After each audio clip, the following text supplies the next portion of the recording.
Samurai Talk. Wow, that's you. Yeah. You're a martial artist. Well, I try to be. Yeah, you're into judo. Yes, that's Black right. belt holder. Yes. Very, I feel very close to you. And I heard you also do judo. So we are debating with Mr. Brian Shaw, managing editor, managing director of AICOM. Right. AICOM. 英語の絵。英語のAICOM. Com for communication. Communication. So, tell us a little bit about the business you're in. My business was formed about 9 years ago, almost 10 years ago, in Osaka. And actually, it's an interesting story. I was teaching a young man who is a doctor in Osaka, and he wanted to apply to Harvard University for a graduate program. And I was teaching him very high-level English and coaching him. And so he entered the school, he was accepted, but one of the requirements was that he had to engage in intensive English training for about 2 months prior to entering, because his score was just on the edge of acceptable. So they allowed him, admission to the university, but they said it was on the condition that he studied English intensively for 2 months. So he came back to me and he says, "How am I going to do that? I don't want to go to all the other schools that he'd went to many other schools." You turn him around. Yeah, so I said, "I'll make a company, and then we'll send them a letter and say, is this okay?" And that's how we did it. What does it take to get where he is now? Oh, well, he had a great deal of motivation. Motivation. Yes. You established your company in Osaka instead of in Tokyo. That's right. You have what it takes to succeed even in Tokyo. Why in Osaka? I think it was just because I was there at the time, and actually there was a program, the Osaka Chamber of Commerce had a kind of campaign where they were assisting foreigners to establish a business. They covered part of the establishment costs. I suspect there's other reason for establishing business in Osaka instead of in Tokyo.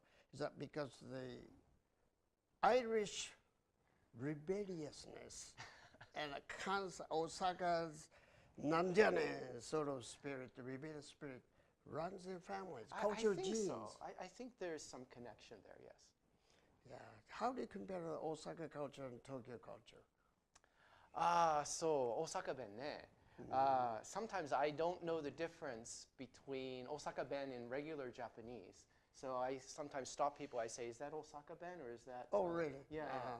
But Osaka people come on stronger because I think so. Instead of Tokyo, naze, why? Is it nandeane? Instead of I'm sorry, you say excuse me. Osaka people are more aggressive in that I think so. respect. And I think they're willing to bend the rules a little bit more. That's Bend my impression. the rules. Oh, good. Instead of standing on the principle, you're going to bend it. That's right. Yeah. You got to be careful when you cross the street in Osaka. People go through the red lights sometimes. No, I shouldn't say that. They run red lights. In my neighborhood sometimes, yes. Neighborhood. I call it the irachi people. Irachi, have you heard that? No. Ira.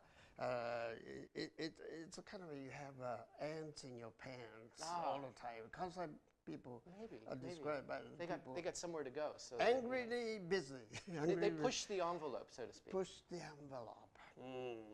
So, push the envelope. That means to go, a little bit beyond what is acceptable, but just push it a little bit further. Oh, that's what you call bending the principle. Yeah, maybe a little bit. Without crossing the red line. Right. You always do it. Now, let's talk about the language and communication. First, stick to the language, English language. Why English language matter? Well, why does it matter? Well, first of all, it's an international language.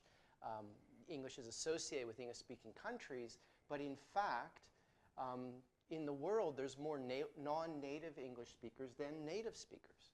And actually, I think that the distinction between native and non-native is probably not the most important thing. I think it's more in terms of degree of fluency.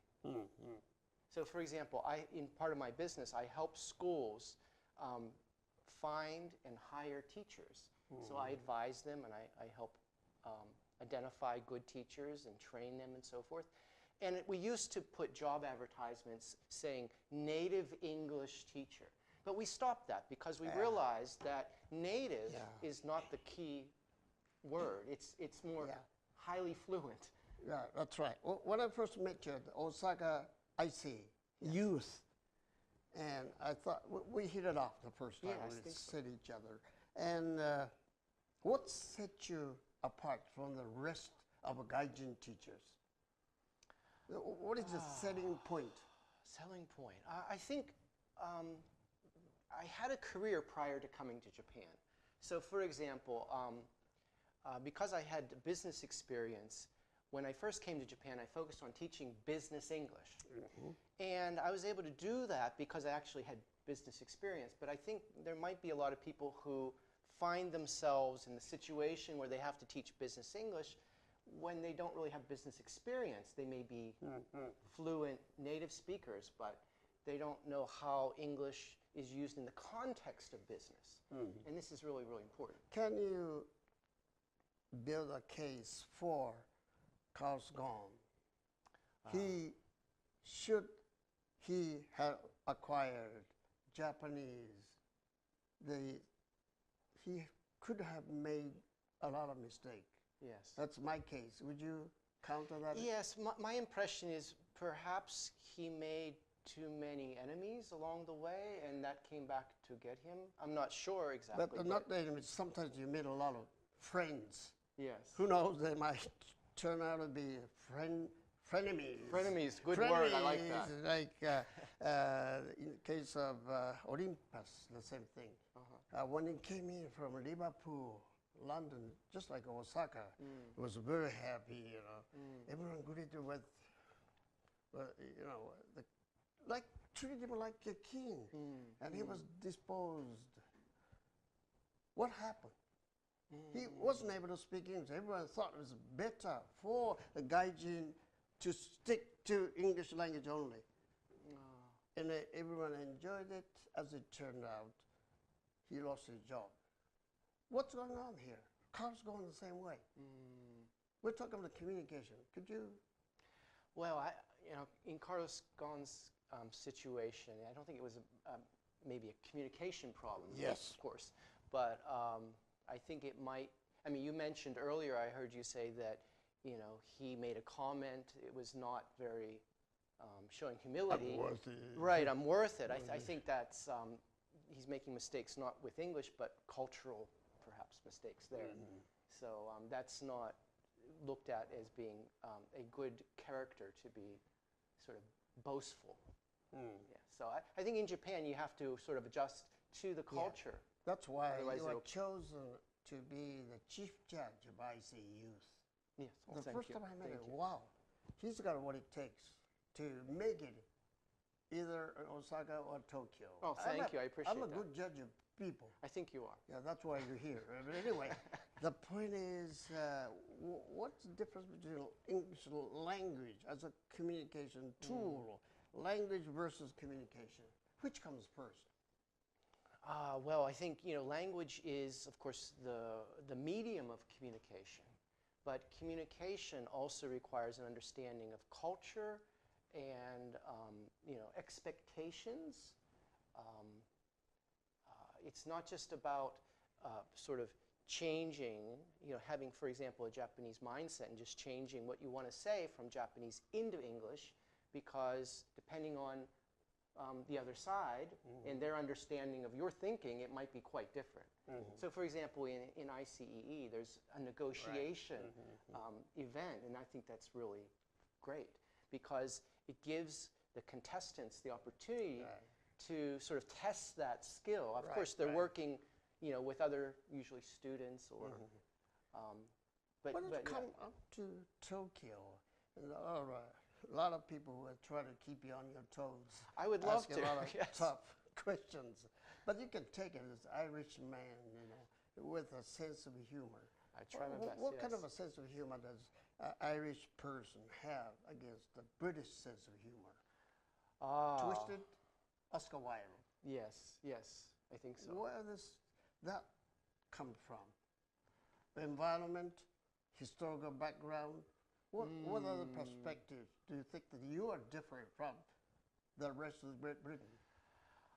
Well, me, in my case, I'm American, so you know, Americans actually come from all over the world. So in my case, on my mother's side, my mother's father is Irish. My mother's mother is German. My father's mother is Spanish, and my father's father is Croatian. Well, interesting blood. So these are all Europeans. How far back can you trace your family tree back to the Vikings? I don't know. I never tried. Where does your willingness, grit, if you will, come from?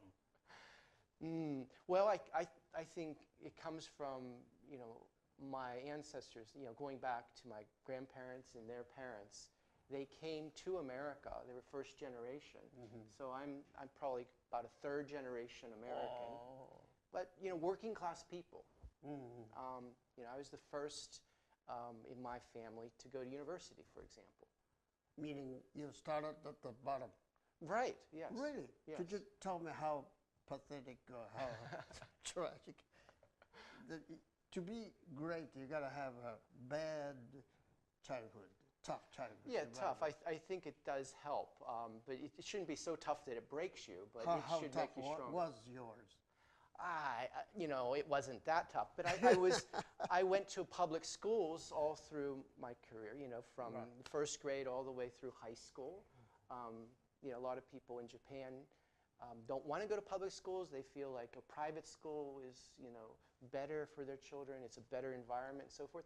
But, you know, currently I have two children in Osaka. They both went to public schools.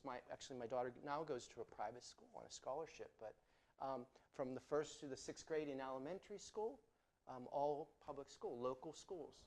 And I think that's good because, you know, they mix with everybody. They're not in some sort of elite group, but, you know, all together you learn how to deal with people, you know?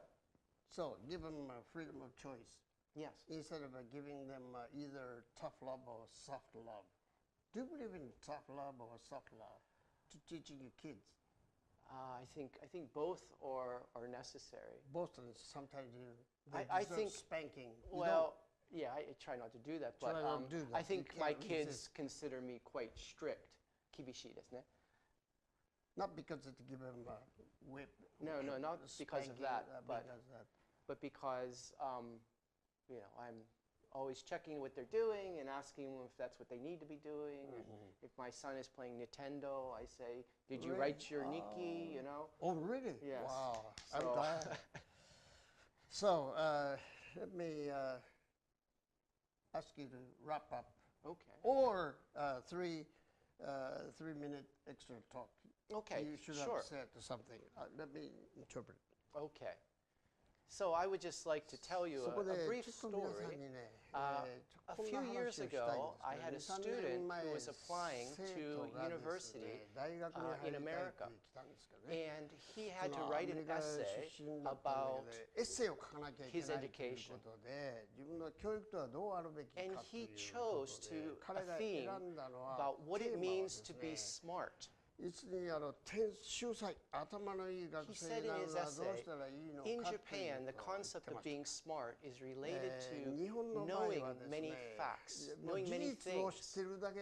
But his impression about being smart in America is more focused on thinking ability, how you process information.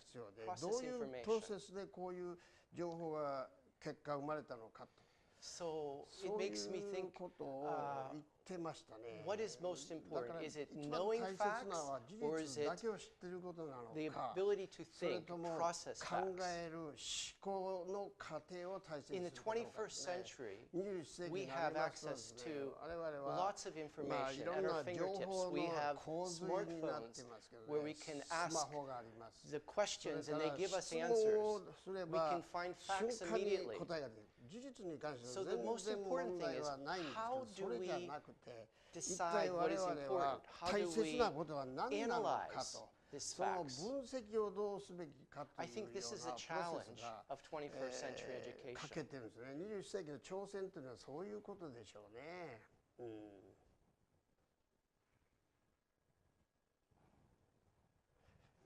Michihiro Matsumoto, known as Channel Tokyo, Japan. Thank you, Mr. Brian. Thank you, Mr. Matsumoto. Thank you. My pleasure.